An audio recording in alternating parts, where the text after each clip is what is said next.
everybody. My name is Nora Lambrecht, and I'm an international student advisor at the University of Alberta. Welcome to the webinar for postgraduate work permit applications. What I'm going to do today is walk you through the process of how to apply for a postgraduate work permit. The postgraduate work permit is available to students, international students who have completed a program in Canada in an institution and are now ready to gain some work experience in Canada. And therefore, in order for you to work here and you are no longer a student, you're changing your status from student to worker. And the postgraduate work permit is how you do that. What I'm showing you here actually is our website. University of Alberta International will, you should always take a look at the latest information that we've posted for international students. To find a tip sheet, after you watch this webinar, you may want to again check the tip sheet for step-by-step instructions. If you see under the immigration tab, you will see all the different updated information for the present immigration conditions and processes. And on the right side here, you will see the postgraduate work permit tip sheet, which you can open, and the tip sheet will allow you to follow the step-by-step process all the way to paying the application fee and submitting the application for the postgraduate work permit. Great. So let's get started. The first thing you're going to do is to create an online account for yourself through the IRCC Immigration, Refugee, Canadian Citizenship website. And this is the website, as you can see. And if you scroll down here on the right, it asks you to sign in or create an online account. So here's your page where if you scroll down, you can either log in through a general GC key that you have created before, or you can create now. Or if you want to use your bank as a login, you can do that here. So what I've done is I'm going to go through the GC key, and if you click it here,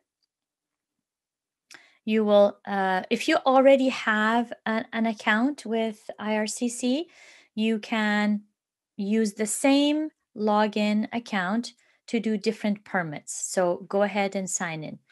If you've forgotten or you don't have an account, this is new, you can sign up. So you create your own account here.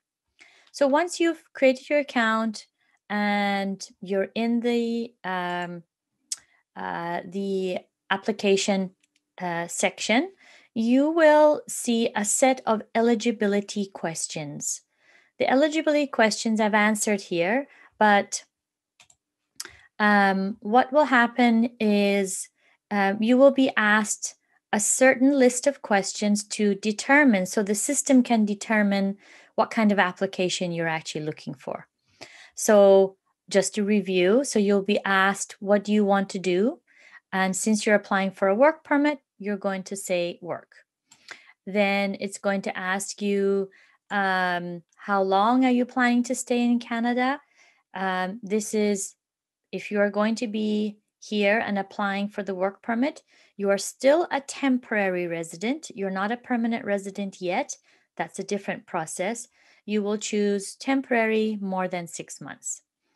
I just chose random passport. So just so that it determines I am an international student. I picked Belgium. Which country are you currently in? And it says in this question, if you're presently in Canada, you should select Canada. That doesn't mean that you can't apply for a postgraduate work permit from your home country. If you are applying for if you finished your program, you've returned home, you have time, you have 180 days to apply for your postgraduate work permit, and make sure that we'll get to the documents which you will need to do that. So because I'm in Canada, I chose Canada. If you have a family member who's Canadian citizen or permanent resident, and if they're 18 years older, you can indicate that here. But family member, you have to be careful, is not an uncle or an aunt. It's usually a spouse or a parent, children. Um, so if it's not any of those, then you will say no. Your birthday, if you have any ties to the US or if you're a citizen, you can answer that there. I said no because I'm not. Here, the question is, what is your current immigration status in Canada? Well, because you have a study permit, as you were in Canada studying, you will have a valid study permit. So your current immigration status is student. The next three questions, they want to determine what kind of work permit you are applying for. So is it for on campus? No. Is it for part-time off campus? No.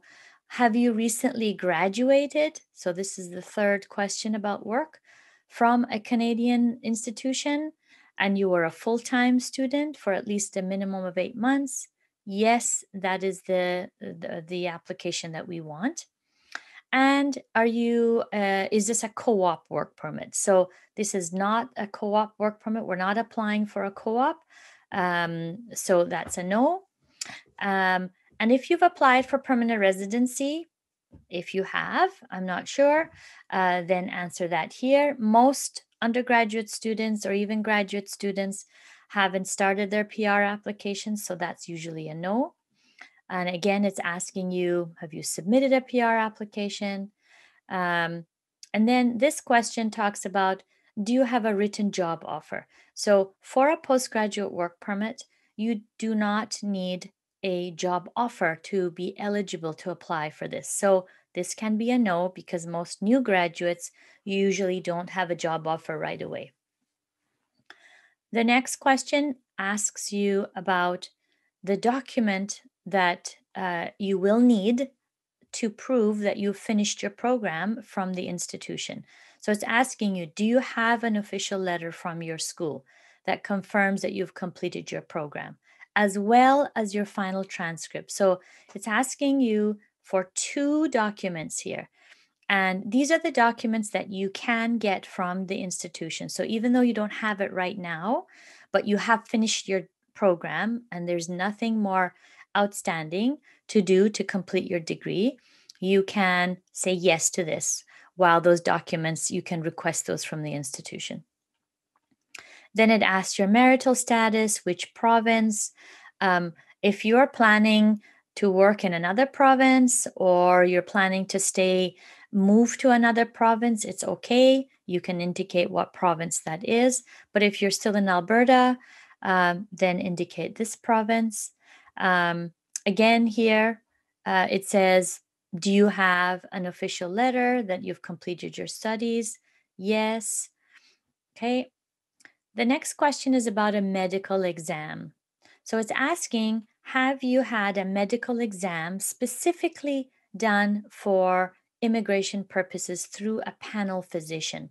They're called authorized panel physicians within the last 12 months. So within the last 12 months from the day that you're doing this application, have you had a medical exam?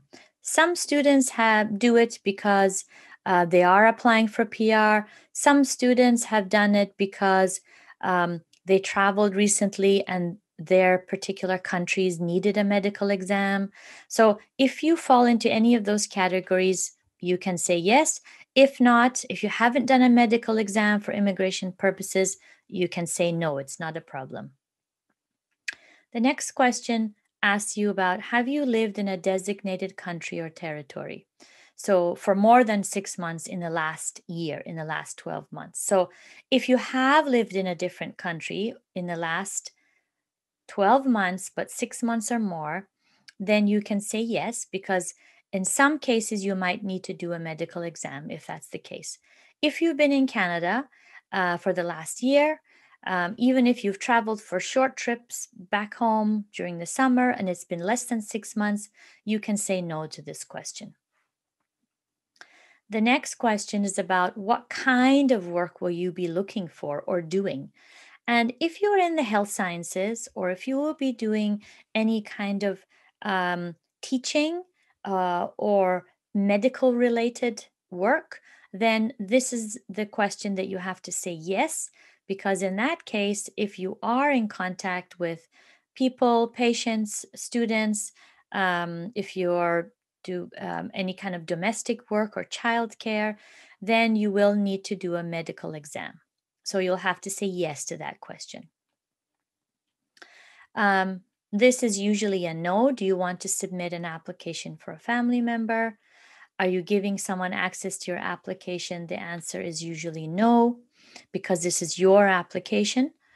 In the past 10 years, have you given fingerprints? In other words, have you done biometrics for an application to come to Canada? Now, recently, this is a requirement for almost all countries. So if you haven't done biometrics, if you've never had to give fingerprints or photo for to come to Canada before, it is now a requirement. So usually you have to do it. I've said yes, but if you haven't done it, you should say no. That will take you to allow you to have your biometrics done when you apply for this permit. Then the next 3 questions about paying the fees and can you scan your documents and do you have a credit card? So all of these questions are related to payment and scanning documents and how you will pay. So you can usually, if you say no to any of these, you're not eligible to apply online for this permit. So usually it's a yes.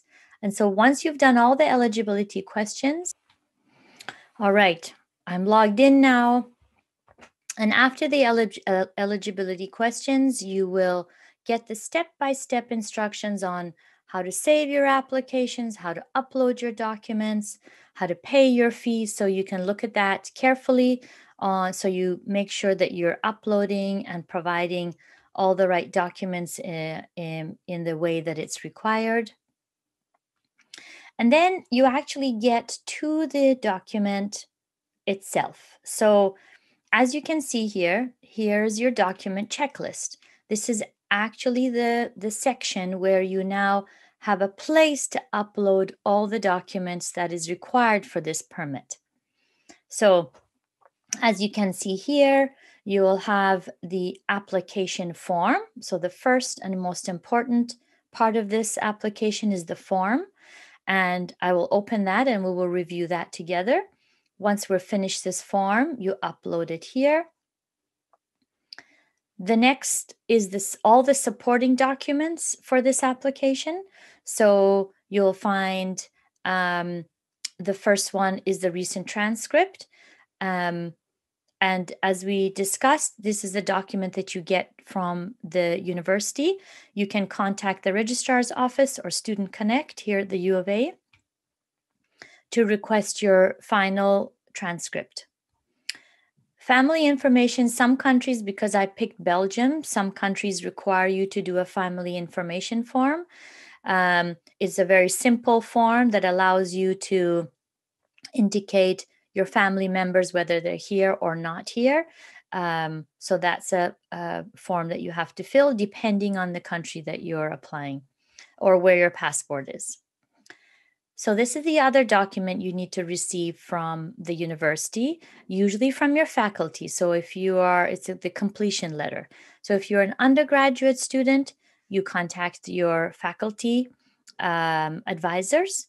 If you are a graduate student, you contact the Faculty of Graduate Studies and Research, and they will provide this one document that indicates it's an official letter that says that you have completed the degree and you have nothing more outstanding. So it's proof that you have finished your program. So these 2 documents are really, really important: transcript and completion of studies letter. Then, of course, the other is just identifying documents, the passport. So if you have a passport, make sure if you open this question mark here, make sure you provide the main page which says your birthday and the country of origin and your photo is on there, as well as, if you see this very carefully, any page with stamps, visa, or marking. So any page that has stamps from any country, not necessarily just Canada, you need to scan and put it together as one document.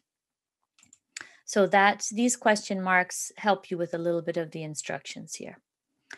If your application is straightforward and you don't need to provide any additional information to the officer who's going to process your application, you don't need to do any of these additional documents, optional documents here. The only time you would do this, especially the client information section here, is if you need to explain something. So, for example, some students may have taken a leave of absence. Some students may have to explain why they were part-time. So remember, it's really, really important. The reason why the Immigration Canada looks and asks for your transcript is to see whether you've been a full-time continuous student in a degree or certificate program, diploma or certificate program. So that means you need to show that over the last 3-4 years, you have been full-time. So if for any reason you have been part-time in any of the semesters during your program, this is where you can explain that. Now, at the moment, students can take up to 150 days leave of absence for health reasons, personal reasons, which will not affect their postgraduate work permit. So if you are in that situation, this is where you would explain that. I took this term off or these dates off. I had permission from my faculty, and you can include a faculty letter to prove that you did have permission from the faculty. It was authorized by your faculty. And then you can upload that information here to give the officer an overview of your situation. The officers want to know kind of each unique situation if it's an unusual one. So please make sure your letter of explanation is clear and straightforward to give the officer a better understanding of what the issues were. And if you look at the fees section here, the open work permit or the postgraduate work permit is an open work permit. So there is actually 2 fees. So it's usually if you're a closed work permit applicant, which is a different application and a different process, it'll just be $155.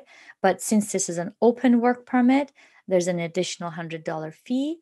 So the total cost of this application is $255.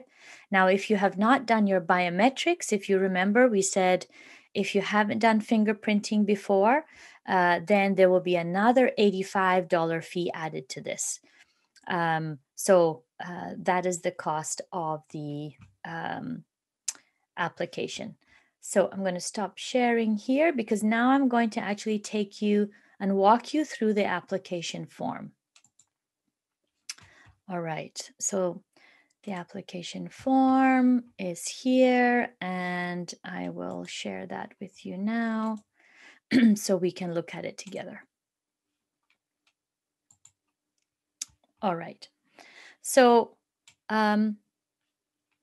as you see, we are looking at the application form, which changes your status from student to worker. So this is the form that you're going to complete and upload in the application form section.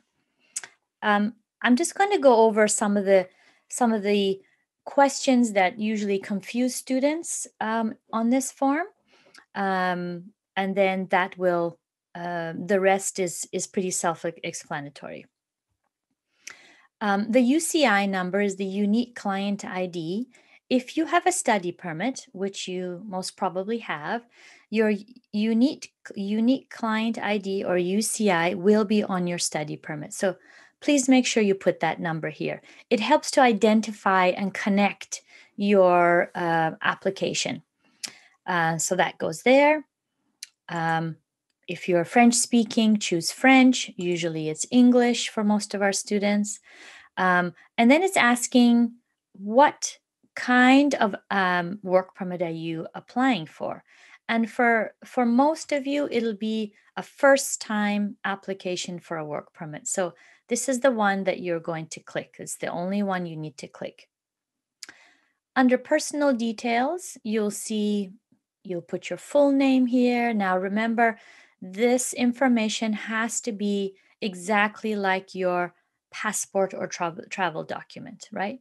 If you have nicknames, it gives you a place to put a nickname here that sometimes you use on documents. If you don't have it, you can just press a no.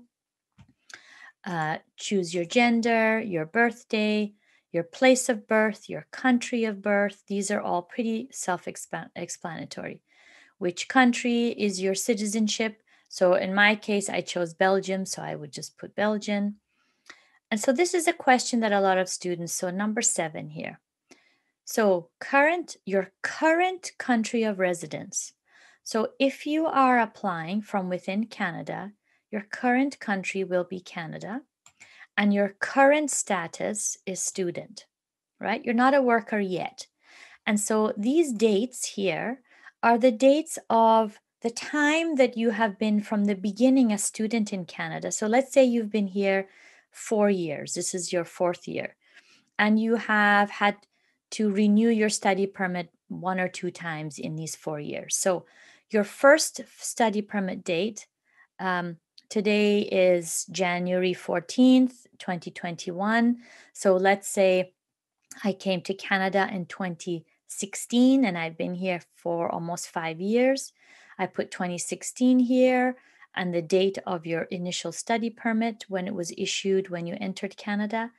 And then the to date is the end of your current study permit. So let's say my study permit ends in 4 months. I'm going to put April 2021 and then whatever that date is on my study permit. So in other words, you have been a student from the time that you came 4 or 5 years ago to the time that your current study permit is valid till. So that is what that question is about. Have you lived in another country during the past 5 years for more than 6 months? So usually it's a no, but let's say you did another degree that was 8 months long in another country. You need to indicate that which country you were and how long you were there. But if it's less than 6 months, you can just say no. This is your marital status. You can choose one of these. Have you ever previously been married? If that's a yes, if it's a yes, you need to indicate the name and the information here. If it's a no, just click no. What languages you speak? How do you communicate? These are all pretty self-explanatory. Here is a question about language tests. So if you came here and you did an IELTS test, doesn't matter how long ago, you can indicate, yes, you did an official language test. They don't require you to provide this information. They're just gathering information of who's done the test. Then we have your passport. That's all your personal information, your passport number, where it was issued. Now here, sometimes your passport has been renewed in Canada. Now, if that's the case, I know it says country of issue, and if it was issued by your embassy here in Canada, it doesn't mean it's a Canadian passport. So you need to still put the country that issued it. So whichever country you're from the embassy, so that you would choose that country, not Canada. Put the passport dates. National ID is another, this section here is another question that sometimes students ask, what is a national ID? This is a form of ID that you may use in your own home country, not here in Canada, not your passport, not your student ID, not your Alberta ID. Is it a document that is used commonly in your own country as a form of ID? If you do, click yes, put in the document number. If you don't, just say no. This is if you have a US, anything to do with US residency, asking you here. Then we get to your contact information. This is really, really, really important. It may seem like a simple mailing address, but there have been many times when students have written or been careless in writing their home address and their document has been lost in the mail because this address was not clear or concise. So if you want your if you want your document to arrive safely, make sure your address is very clear. Your apartment number, your street number, your postal code, all of that is really important. Now, you might wonder why it's asking for mailing and residence. So sometimes you may want your document to be mailed to a relative in Canada or a friend in Canada because you're moving or the present place that you're living in is going to change. So if you want it to be mailed to somewhere else, you can put your mailing address here. But if you live in a different location than the mailing address, you can put your residence here, but it will be mailed to the mailing address here above. I'm going to say yes because where I live and where it's going to be mailed is the same, so I don't need to fill this section. Telephone number, it's good to have a contact and an email here. You don't have to worry about fax. I don't know, nobody uses faxes anymore, but it's still there unless you have a business or something. Then the next section on this form is about coming to Canada. So it wants to know, where was your original place of entry into Canada? So that usually means which airport was the first airport you landed in Canada, let's say 4 years ago when you just arrived. So let's say I arrived in January 2016, and that's when my study permit was issued to me. I put 2016 January and whatever the date is on my study permit, and then which airport. So if I landed in Vancouver, even though I came to Edmonton, my first port of entry was Vancouver, I will put Vancouver or Toronto or Montreal or whichever airport was your first place of landing. And why did you come to Canada at that time? Most of you will have come because you were studying, you were coming to study. The next question after that is, what was your most recent entry into Canada? So that means, have you traveled outside of Canada recently? You might have gone home for the summer. You might have gone for a vacation. If you did, what was the most recent re-entry into Canada? You need to put the date. And again, which airport did you land? So whatever airport you landed when you arrived in Canada, this recent trip that you made. Good. Document number is very important. This is also on your study permit. It usually starts with an F. And top right corner, you'll see it. Put that document. It's a good way for you to be identified or your application to be identified. All right. We get to details of intended work in Canada. So if you look at the drop-down list, you're going to go all the way down to postgraduate work permit. That's the application for this. So as we go down here, it says prospective employer. So most students, like I said, don't necessarily have an employer yet.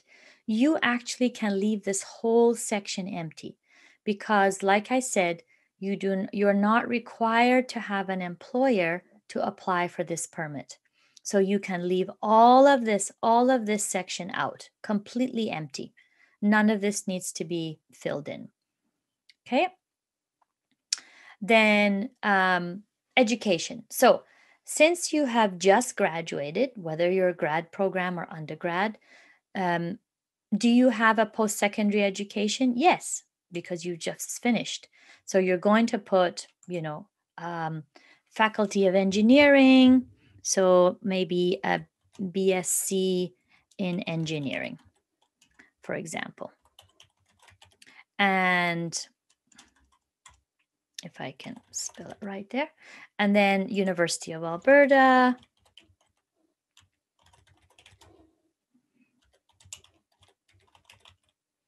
Okay, and then you can write the university address. Edmonton, Canada, you can do that yourself. Currently, when we get to employment, there's another question that confuses students. So, what it means by employment, they actually want to know what you've been doing in the past 10 years. So, in the past 4 years, we know the most current activity that you have been doing has been studying. So you have been a student. So all you need to do put student here. And like I said, I'm just going to use 2016. Oh, that's why it went 2016. Let's say in September, I started as a student and I finished my program in 2021, December. And so they can see that I've been a student. Just like I said here, I just finished my Bachelor of Engineering. And the last activity in Canada, the most common activity in Canada for me has been a student. So I put student, again, University of Alberta, goes here, and then the address, Edmonton, you can put that all in there. Now, here, the other sections of employment, you don't really need, if you have part-time jobs, if you've done, on-campus work, if you're a grad student, you've done TA work, you can put them here, but it's not necessary because that hasn't been your main activity in Canada. Your main activity has been studying in Canada, so you can just leave it like that. Now, this is the background information that you must read carefully and answer. So, first section is about health. So, read it carefully. Answer yes or no. Second answer is about your status in Canada. Have you ever been out of status in Canada? Did you ever let your study permit expire? Have you ever been denied entry into Canada or any other country? You have to be very truthful here. The one question that always is challenging for students here is, have you previously applied to enter or remain in Canada? The answer to this is always yes, because you are here, you have studied here, and you've had a study permit. So here, a quick letter of explanation. A comment is something like, I came to Canada as a student. As a student in 2016. And let's say you had to renew your study permit one time, renewed my study permit in 2018. That's all you need to do. It's just quick explanation that yes, you have obviously previously been in Canada because you've been studying here. When you came, and if you renewed any of your documents, you can include that. Just a couple of sentences. Then you continue down again. It asks about your criminal, if there's any criminal past or any convictions or charges you've had. If you have to be honest. You have to say yes or no. If not, it's a simple no. More information if you've had military experience. Again, answer yes or no. If you have any other political affiliations, read it very, very carefully. Once you've done all the background information, you're almost at the end. So this is where you need to sign your name, your full passport name. So not your nickname, not your first name. Type You don't need to print this form. This is a form that you can type in. So type your full passport name here, today's date, and then you press validate. So if I press validate now, I will have lots of places where I haven't completed the questions like you will have had. So if, let's say, a red box does come back, then go back and fill it in. Let's see, I'm going to put married, right? And then whatever else, it has a red box. It just says that you're not done yet. So I'm going to start. So that's the form. Once you've done this form and you validated it, go right to the end. Once you've validated this, you will save it onto your desktop. Once you've saved it, I'm going to stop sharing. Once you've saved it, you will then go back to your application, this one here, and you will upload it in the application section right here in the upload section. So the form is done.